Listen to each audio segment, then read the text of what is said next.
नमस्कार दोस्तों, आप सभी का स्वागत है गुरुकुल स्टेनो एवं टाइपिंग क्लासेस जोधपुर में। स्टेनो की तैयारी करने वाले सभी विद्यार्थियों के लिए बहुत बड़ी न्यूज़ है।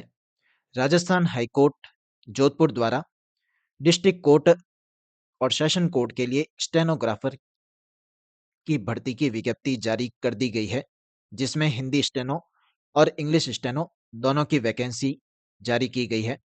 तो इस वीडियो में हम इस भर्ती के बारे में बात करेंगे, तो इस वीडियो को आप अच्छे से अंत तक देखें। तो जो हाईकोर्ट द्वारा है, जो डिस्ट्रिक्ट कोर्ट यानी हर डिस्ट्रिक्ट में जो कोर्ट्स होते हैं और डीएलएसए होते हैं यानी जिला विधिक सेवा प्राधिकरण, उसके लिए ये स्टेनोग्राफर की भर्ती जारी की गई है, जिसमें हिंदी और इंग्लिश स्टेनो दोनों की वैकेंसी है।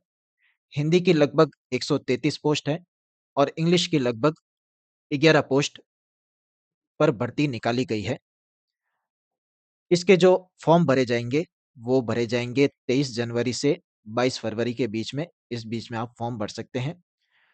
और जो एग्ज़ाम होगा वो जयपुर में होगा, यहाँ पर लिखा हुआ है जयपुर में होने की संभावना है। और कब होगा, तो एग्ज़ाम की डेट अभी तक हाई कोर्ट द्वारा जारी नहीं की गई है, यानी अलग से नोटिफ़िकेशन आएगा एग्ज़ाम डेट का। तो एग्ज़ाम डेट अभी तक हाई कोर्ट द्वारा जारी नहीं की गई है। उसके बाद में इसमें दे रखा है कितनी आपकी फ़ीस होगी, वो आप देख सकते हैं।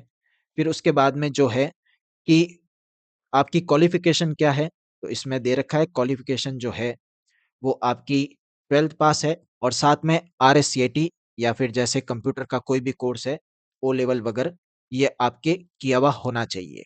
इसमें जो दे रखा है, सबसे पहला तो यही है 12th पास, उसके बाद में आपको हिंदी की नॉलेज वगैरह होनी चाहिए और थर्ड जो है आरएससीआईटी या फिर इसमें जो दे रखे हैं जैसे कि ओ लेवल वगैरह दे रखे हैं इसमें, इनमें से कोई अगर आपके पास सर्टिफिकेट है, तो आप इस फॉर्म में अप्लाई कर सकते हैं। अब उसके बाद में अपन बात करते हैं कि इसका एग्ज़ाम किस तरह से होगा, यानी स्पीड वगैरह क्या होगी स्टेनो की। तो आपका इसमें ये डायरेक्ट भर्ती है, यानी एक ही पेपर होगा, एक ही दिन में स्टेनो, टाइप और एफिशिएंसी, ये तीनों आपके एग्ज़ाम होंगे, रिटन वगैरह कुछ नहीं है। जैसा कि पिछली 2023 की भर्ती में एग्ज़ाम हुआ था, सेम उसी पैटर्न पर ये एग्ज़ाम होगा, जिसमें इंग्लिश स्टेनो के लिए 80 की स्पीड माँगी गई है, यानी 80 की स्पीड आपकी होगी, 80 की स्पीड से वहाँ पर आपको डिक्टेशन दिया जाएगा और हिंदी में 70 की स्पीड से। डिक्टेशन आपका होगा 6 मिनट का, यानी कि इंग्लिश में 480 वर्ड और हिंदी में होंगे 420 वर्ड, जिसका वापस अनुवाद करने के लिए 50 मिनट आपको मिलेंगे और स्टेनो का जो पेपर होगा, वो 100 नंबर का होगा। उसके बाद में बात करते हैं टाइपिंग और एफिशिएंसी टेस्ट की, यानी जिस दिन आपका स्टेनो टेस्ट होगा, उसी के साथ में आपका टाइप और एफिशिएंसी का भी टेस्ट होगा। तो जो टाइप का टेस्ट होगा, वो होगा 50 नंबर का और एफिशिएंसी का जो टेस्ट होगा, वो भी होगा 50 नंबर का। 10 मिनट का टाइप टेस्ट और 10 मिनट का ही एफिशिएंसी टेस्ट, जिसमें आपको 50 नंबर में से साढ़े 22 नंबर लाने ज़रूरी है, यानी टाइप में भी साढ़े 22 और एफिशिएंसी में भी साढ़े 22। और जो एससी/एसटी कैटेगरी या फिर जो फिजिकल हैंडीकैप है या एक्स सर्विसमैन है, उनके लिए 20-20 नंबर लाने ज़रूरी है। तो ये तीनों पेपर आपके एक ही दिन होंगे, स्टेनो, टाइप और एफिशिएंसी का। ये पेपर होने के बाद जो आपका रिजल्ट आएगा, इसमें जो कट ऑफ आगी होगी, उसमें आप कट ऑफ को क्लियर करेंगे, उसके बाद में आपका इंटरव्यू होगा। इंटरव्यू के कोई नंबर नहीं है, इंटरव्यू एक नॉर्मल होगा, फॉर्मेलिटी, और साथ में आपका डीवी होगा, डॉक्यूमेंट वेरिफिकेशन, और फिर उसके बाद में आपका फाइनल रिजल्ट आ जाएगा। अब जो है एग्ज़ाम किस तरह से होगा, तो वो भी यहाँ पर विस्तार से दे रखा है विज्ञप्ति में। जैसे कि स्टेनो है, तो स्टेनो में वहाँ पर डिक्टेशन से पहले आपका ट्रायल पैसेज होगा, यानी डेमो डिक्टेशन होगा 200-250 वर्ड का, और फिर उसके बाद में जो मेन 6 मिनट का डिक्टेशन होगा, वो होगा।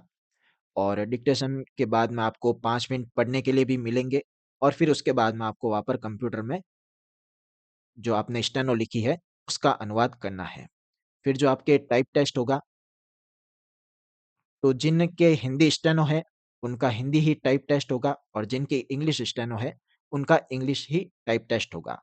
हिंदी में जो फ़ॉन्ट रहेगी टाइप की, वो कृतिदेव, और इंग्लिश में कैलिबरी, जैसा कि पिछली बार था। और मिनिमम 8000 की डिप्रेशन जो है टाइप में होने चाहिए आपके। और फिर एफिशिएंसी की इसमें दे रखा है, तो एफिशिएंसी होगा वर्ड प्रोसेसिंग सॉफ्टवेयर यानी एमएस वर्ड जो होता है, लगभग वो सॉफ्टवेयर होगा जिस पर फॉर्मेटिंग के आपको क्वेश्चन पूछे जाएँगे, जैसे कि पैराग्राफ, पेज और टेबल की फॉर्मेटिंग, इस टाइप से आपसे क्वेश्चन पूछे जाएँगे। फिर उसके बाद में नीचे दे रखा है कि गलतियाँ कैसे काउंट होगी, तो इसके लिए दे रखा है कि जो भी आपके वर्ड वगैरह छूटेंगे या गलत होंगे, उसके लिए फुल मिस्टेक होगी, बाकी कॉमा वगैरह है, उनकी हाफ मिस्टेक होगी, पंक्चुएशन की हाफ मिस्टेक होगी। फिर यहाँ पर दे रखा है मार्जिन ऑफ 5% मिस्टेक में बी अलाउड, ये स्टेनो के लिए है। अलाउड का मतलब ये है कि 5% तक अगर आपके मिस्टेक आती है, तो फिर आपके वहाँ पर नंबर कट नहीं होंगे। इस विज्ञापन में ये दे रखा है, जैसे यहाँ लिखा हुआ है, if the mistake are more than 5% of the dictated passage, यानी जो वहाँ पर डिक्टेशन बोला जाएगा, उसके 5% से ज़्यादा आपकी अगर मिस्टेक होती है, तो 5% के ऊपर जो मिस्टेक होगी, उसके नंबर काटे जाएँगे और उसके अकॉर्डिंग आपको नंबर मिलेंगे। यहाँ पर फॉर्मूला दे रखा है। जैसे कि आपने वहाँ पर कितने वर्ड टाइप किए, प्लस 5% कितने वर्ड होते हैं, जैसे कि 420 वर्ड का होगा हिंदी स्टेनो, तो यानी 21 इसमें ऐड करेंगे और फिर डिवाइड बाय 6, ये आपकी स्टेनो की स्पीड आएगी। और नंबर जो आपको कैसे मिलेंगे, नंबर सिंपल आपको मिलेंगे एक्चुअल करेक्ट वर्ड इंटू 100, यानी कि आपने टोटल कितने करेक्ट टाइप किए इंटू 100 बटा जो टोटल वर्ड होंगे। यानी कि आपकी जो 5% मिस्टेक का क्राइटेरिया है, ये सिर्फ आपकी स्पीड काउंट में रहेगा। लेकिन अगर आपको 100 में से वहाँ पर नंबर देंगे, तो वो नंबर वही होंगे जितनी आपकी मिस्टेक आएगी। अगर आपके 2 मिस्टेक है, 3 मिस्टेक है, तो उसके अकॉर्डिंग आपके नंबर कटते जाएँगे। तो ये चीज़ आपको ध्यान रखना है कि 5% मिस्टेक का क्राइटेरिया स्पीड के लिए है, यानी स्पीड काउंट होती है वहाँ पर कि आपकी स्टेनो की स्पीड कितनी आई। अगर जैसे मान लो किसी ने 21 गलती की है, तो उसकी स्पीड 70 है, ये हाई कोर्ट के अनुसार। और 21 से अगर किसी ने ऊपर मिस्टेक की है, तो 70 से उतनी मिस्टेक आप जो स्पीड है आपकी, वो कम होती जाएगी। यानी आपको तो एज़ अ ये समझ लीजिए सिंपल तौर पर कि आप जो भी गलत वर्ड वहाँ पर करेंगे, जितनी भी आपकी मिस्टेक होगी, उसके नंबर आपके कटेंगे 100 में से। अगर आपने 5 की है, 10 की है, तो उसके अकॉर्डिंग आपके नंबर कटते जाएँगे। अब जो ये चीज़ है कि जो आप 5% क्राइटेरिया है कि 5% से ऊपर जाते ही आपको फेल कर देंगे, तो ऐसा विज्ञप्ति में लिखा हुआ नहीं है। लेकिन हाई कोर्ट किस क्राइटेरिया को अपनाता है, वो हाई कोर्ट पर डिपेंड करता है। इस चीज़ का आपको ध्यान रखना है और आप तो ट्राई करो कि 5% के अंदर-अंदर ही मिस्टेक लाने की ट्राई करो, ताकि आपके सिलेक्शन के चांस अच्छे बने रहें। तो ये था एग्ज़ाम के बारे में कि आपका एग्ज़ाम किस तरह से होगा, ये आपको पूरा यहाँ पर विस्तार से समझा दिया गया है। अब मेन बात एक और चीज़ आपको ध्यान में रखनी है कि जब आप फॉर्म भरेंगे तो आपके जो भी डॉक्यूमेंट्स वगैरह है, वो एकदम परफेक्ट तैयार होने चाहिए। यानी कि जैसे 12th की मार्कशीट आपके पास होनी चाहिए, आरएससीआईटी आपकी की हुई होनी चाहिए और साथ में आप जिस कैटेगरी से भरते हैं, यानी कि ओबीसी, जनरल वगैरह जिस भी कैटेगरी से आप भरते हैं, तो उसका जो सर्टिफिकेट है, वो आपके पास होना चाहिए। और यहाँ पर एक पूरी गाइडलाइन दे रखी है कि आपके पास सर्टिफिकेट होना चाहिए, किस-किस डेट का होना चाहिए, ये भी यहाँ पर दे रखा है। तो शॉर्ट में मैं आपको यहाँ पर बता देता हूँ कि सबसे पहले जो ओबीसी और एमबीसी है, उनके लिए जो जाति प्रमाण पत्र है, वो 1 साल से पुराना नहीं होना चाहिए। 1 साल कब? जो लास्ट डेट है फॉर्म भरने की, यानी 22 फरवरी 2025 से 1 साल से ज़्यादा पुराना नहीं होना चाहिए। यानी कि 23 जनवरी 2024, यहाँ पर डेट दे रखी है।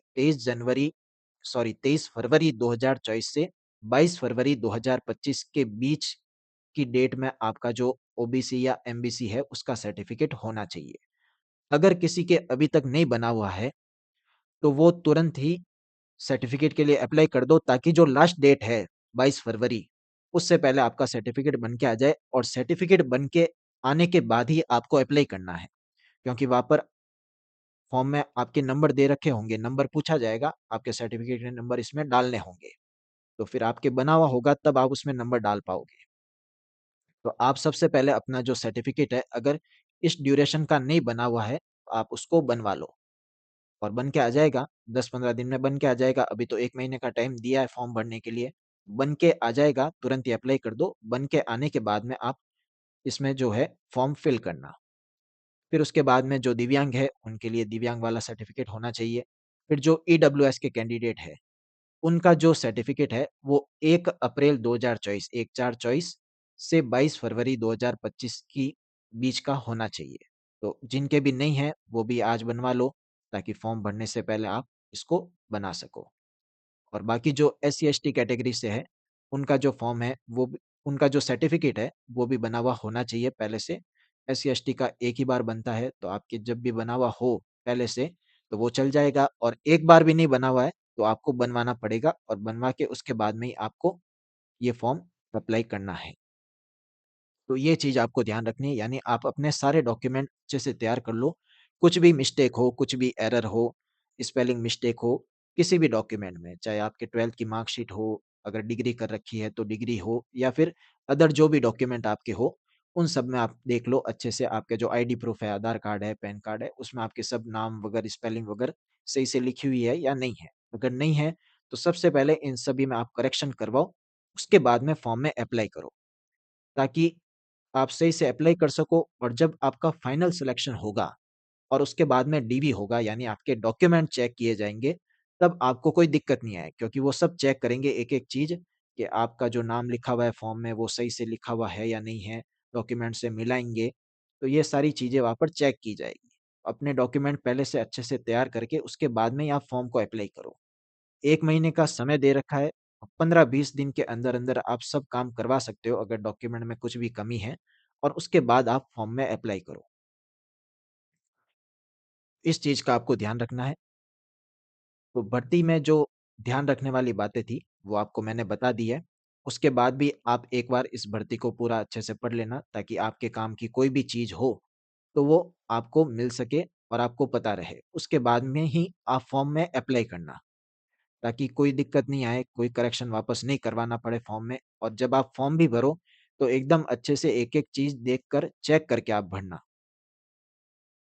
क्योंकि फॉर्म एक बार भरा जाएगा, फिर उसमें करेक्शन होना मुश्किल होता है, हो जाता है, लेकिन ऐसी चीज़ करनी ही नहीं है आपको।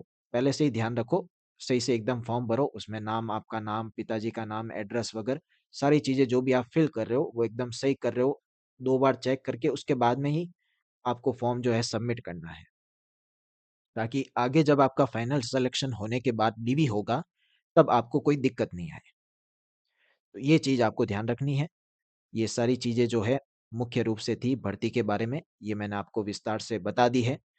उसके अलावा भी आप एक बार विज्ञापन को अच्छे से पढ़ लेना। विज्ञापन जो है आप हाई कोर्ट की वेबसाइट पर जाकर भी डाउनलोड कर सकते हैं, या फिर जो गुरुकुल की वेबसाइट है gurukulsteno.com, इस पर आप जैसे ही जाएँगे, जो आपके पास ये होम पेज खुलेगा, इसमें आप नीचे जाएँगे तो यहाँ पर नोटिफ़िकेशन, एडमिट कार्ड, रिज़ल्ट, ये 3 कॉलम दे रखे हैं।